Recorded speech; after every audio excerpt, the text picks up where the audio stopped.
Bismillahirrahmanirrahim. Assalamualaikum warahmatullahi wabarakatuh. Adik-adik kita masuk materi tentang demokrasi ya. Ini akan ada dua materi tentang demokrasi. Yang pertama kita akan banyak bicara tentang definisi, jadi hakikat, termasuk instrumen, jadi alat ukur demokrasi itu apa, dan sedikit praksisnya di Indonesia. Di materi ini Anda diharapkan bisa menganalisis, menjelaskan hakikat, jadi substansi demokrasi, instrumen demokrasi atau alat ukur pokoknya, dan bagaimana praksisnya di Indonesia. Mungkin bagian praksis nanti akan lebih banyak di materi kedua gitu ya. Karena itu pokok pembahasannya adalah tentang makna demokrasi, kemudian tradisi pemikiran politik demokrasi, praksis secara umum, serta bagaimana demokrasi itu menjadi penting dalam sistem politik kenegaraan modern. Makna dasar demokrasi itu sudah biasa ini ya. Demos itu rakyat, kratos itu adalah kekuasaan di tangan rakyat gitu ya. Ada yang memaknai demokrasi itu sebagai pemerintahan atau negara yang memiliki prinsip-prinsip penyelenggaraan pemerintahan, di mana warga negara yang dewasa itu berkontribusi yang sama di dalam proses pemilihan. Ada yang memaknai sebuah negara, sebuah bangsa, sebuah pemerintahan yang memberikan hak-hak kewarganegaraan untuk bisa diekspresikan, seperti kebebasan berpendapat, berkeyakinan, beropini, berkelompok, ya, dan kemudian memberikan juga hak-hak bagi kelompok minoritas. Atau ada yang mengartikan dengan arti yang sederhana, demokrasi itu sebagai masyarakat di mana setiap warga negaranya itu diperlakukan dengan equal, dengan sama, setara. Paling singkat itu ungkapan Abraham Lincoln. Demokrasi itu adalah pemerintahan dari rakyat, oleh rakyat, dan untuk rakyat. Ada 3 tradisi pemikiran politik demokrasi klasik, ya, teori abad pertengahan dan teori kontemporer. Kalau teori klasik, pemerintahan itu seluruhnya dikendalikan oleh warga negara. Ya. Pada abad pertengahan itu bagaimana pelaksanaannya itu berada di tangan rakyat. Ini saya kira teori yang perlu diselidiki lebih dalam ya, karena memang pada abad pertengahan itu agak jauh abad pertengahan itu ya pada kurun tahun 1000 sampai 1500-an itu kan. Agak sulit kita menemukan kalau kiblatnya di Eropa, itu negara yang menerapkan demokrasi.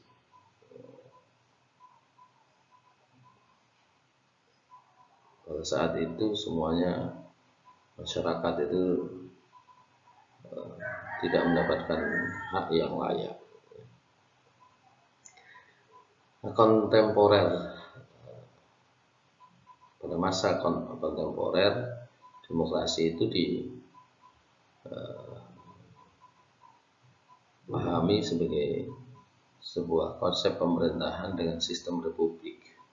Tapi ini juga menjadi persoalan ya, karena negara-negara demokrasi tidak menggunakan konsep republik. Inggris yang dianggap sebagai negara yang secara substansi demokratis tidak menggunakan republik. Ada banyak negara di Eropa yang masih bersifat kerajaan gitu ya. Ya, ini hanya ada pada beberapa kasus gitu ya. Tiga-tiganya ini ya. Baik, tapi tidak apa-apa sebagian menulis seperti itu, ditulis oleh Carlos Alberto Torres seperti itu, saya kira bisa diterima saja, dia kan sampling saja. Di Indonesia, di dunia prakteknya demokrasi itu sebenarnya bisa dibedakan dalam dua model formal, model substantif. Ada yang secara formal itu bunyinya demokrasi, tapi substansinya nggak demokrasi. Ada yang secara formal tidak menyebut demokrasi, tapi substansinya warga negara itu diberikan hak-hak yang sesuai dengan kapasitasnya sebagai warga negara. Yang ideal tentu saja baik secara formal dan substantif itu persamaan dan kesamaan warga negara dalam berbagai ekspresinya itu diberikan secara setara.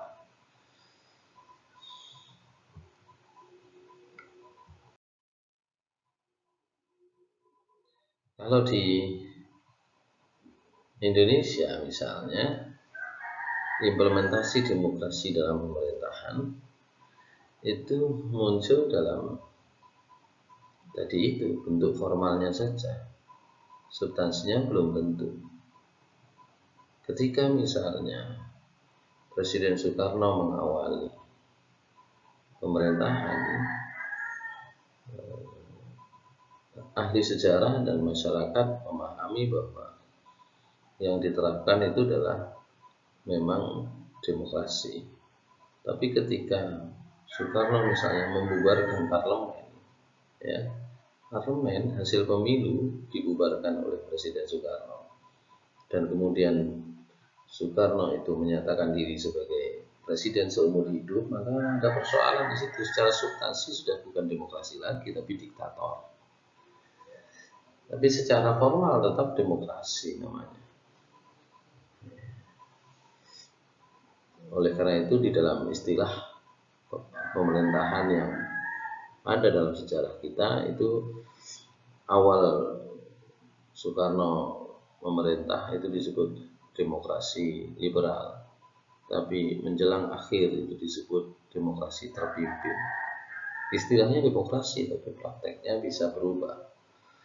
Presiden Soeharto juga demikian, mengawali dengan prinsip-prinsip demokrasi, tapi kemudian di tengah jalan demokrasi Pancasila yang disuarakan, yang dijadikan sebagai label dari pemerintahannya, demokrasi Pancasila, itu mengarah kepada otoriter. Nah, sekarang demokrasi pada masa reformasi juga kurang lebih sama. Kita bisa melihat dari dua sisi, dari bentuk formalnya atau dari prakteknya, substansinya. Ya, kita lihat di situ. Maka sering kali bisa kita temukan yang diktator sekalipun bisa jadi menggunakan kata demokrasi.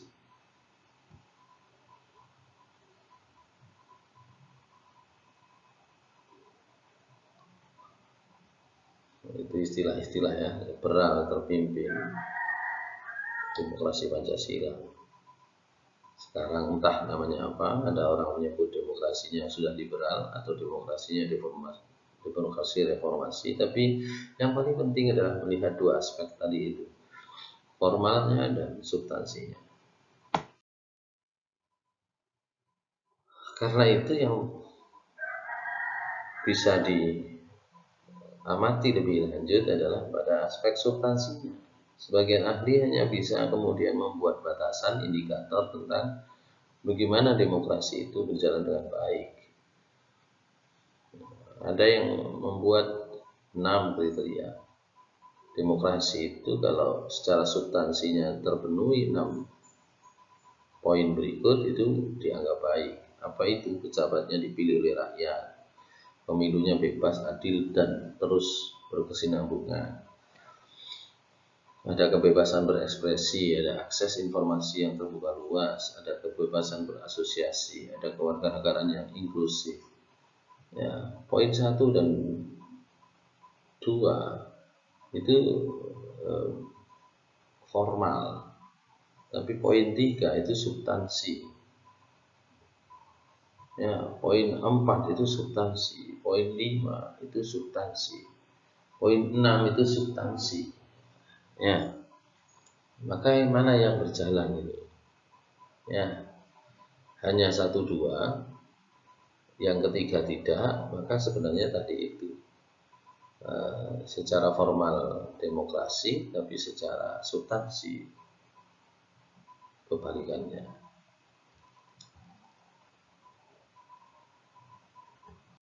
Indikator lain atau kriteria lain, ini yang lebih mudah menurut saya. Morlino itu 3 saja indikatornya. Yang pertama adalah yang paling sulit. Kalau hasil pemerintahan itu diterima oleh warga negara dengan puas, itu sulit banget itu. Yang kedua adalah kalau substansinya berjalan, kebebasan, kesetaraan, ini pun tidak mudah. Yang paling banyak adalah prosedur, ada pemilu, ya, masyarakat itu punya hak untuk mengikuti, meskipun di dalamnya banyak manipulasi. Ya, prosedur berjalan. Ini yang paling banyak. Di Indonesia sering disebut sebagai negara dengan demokrasi prosedural. Ya.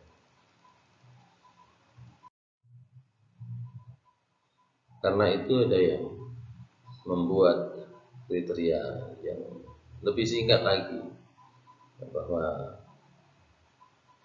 ciri indikator terlaksananya demokrasi itu ada 2 saja. Rakyat ikut partisipasi, ya, ada kontestasi, ada persaingan. Cuma ini terlalu sederhana juga, nanti bisa masuk kepada aspek formalnya saja.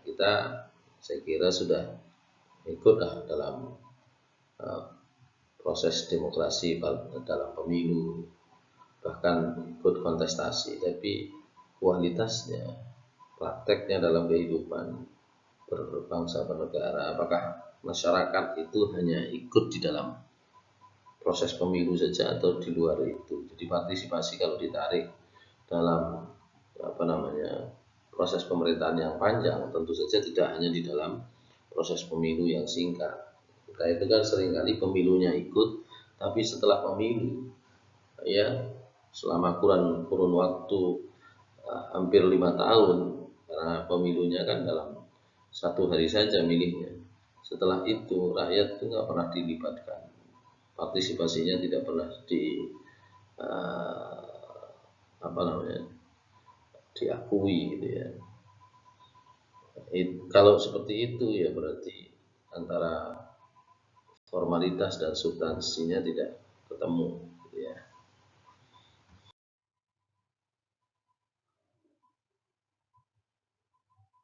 Nah, sebagai sistem politik ini menarik. Pada masa klasik, demokrasi itu hanya salah satu alternatif saja.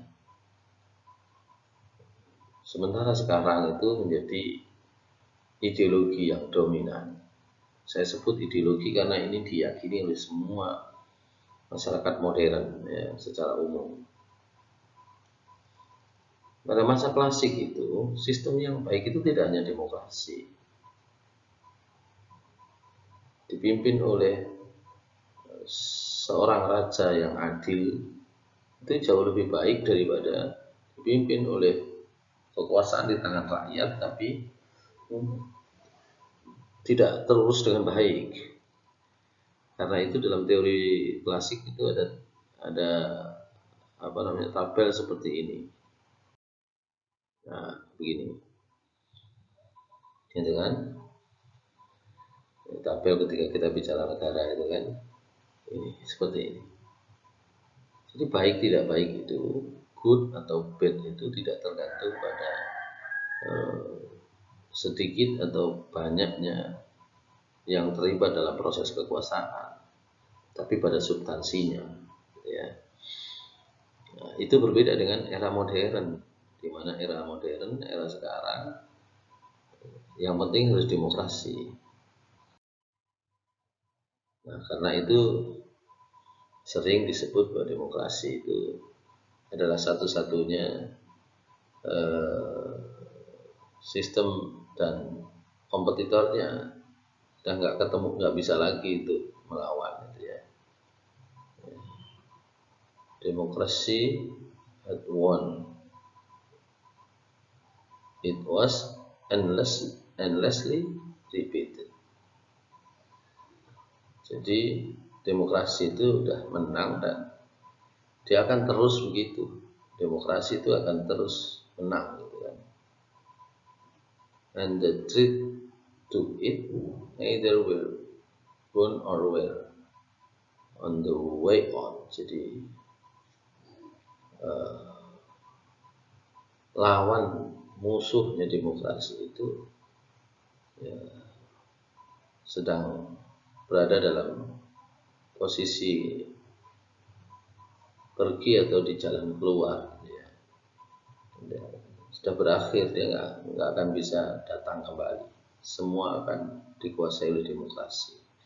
Itu beberapa itu yang juga disebut dengan euforia demokrasi ya. Semua negara sekarang itu punya lagu wajib ya. Hanya saja persoalannya tetap tidak semua negara yang menggunakan demokrasi sebagai sistemnya itu kemudian otomatis bahagia atau sejahtera ya. Karena yang terpenting sebenarnya adalah substansinya, bukan alatnya. Baik, saya kira demikian materi kita di sesi yang pertama tentang demokrasi. Assalamualaikum warahmatullahi wabarakatuh.